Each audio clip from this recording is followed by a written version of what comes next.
ఈరోజు హైదరాబాద్ నడి ఒడ్డున ఉన్న ఖరీతాబాద్ నియోజకవర్గం, ఆ నియోజకవర్గంలో మరీ నట్టడుగు హైదరాబాద్ నట్టడుగున ఉన్న ఈ Banjara Hills reason, Jubilee hills reason లో ఉన్న అనేక మంది మురికివాడల్లో, స్లమ్స్లలో మురికి నీళ్ళు వస్తూ ఒక 45 నిమిషాలు నీళ్ళు వదిలితే 15 నిమిషాల నుంచి 25 నిమిషాల వరకు మురికి నీళ్ళు వస్తున్నాయి.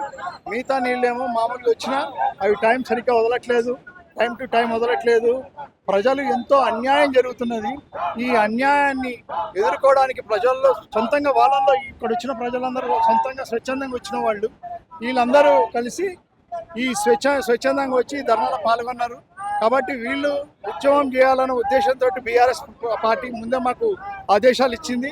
ఆ ఆదేశాల మేరకు కేటీఆర్ గారి ఆదేశాల మేరకు ఈరోజు ఖరీతాబాద్ బంజారాహిల్స్ డివిజన్లో మేము ఈ ధర్నా నిర్వహించినాము. కాబట్టి ఎవరైతే కేసీఆర్ దగ్గర 10 సంవత్సరాల పరిపాలనలో ఎటువంటి అవకతవకలు లేవు, ఎటువంటి నీటి ఎద్దడి లేదు.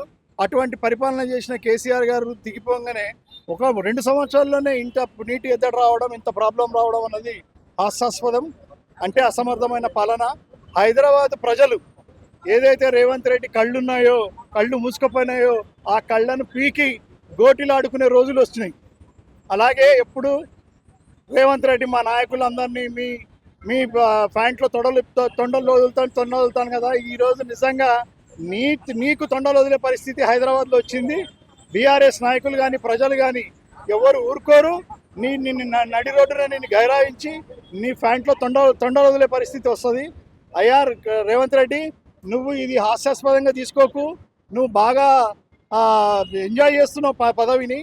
ముందు ప్రజల సమస్యను గుర్తించమని ఈ వేదిక మీద నుంచి డిమాండ్ చేస్తున్నాం. నీటి ఎద్దడం కంప్లీట్ తగ్గించాలని డిమాండ్ చేస్తున్నాం. జై తెలంగాణ, జై కేసీఆర్, జై కేటీఆర్.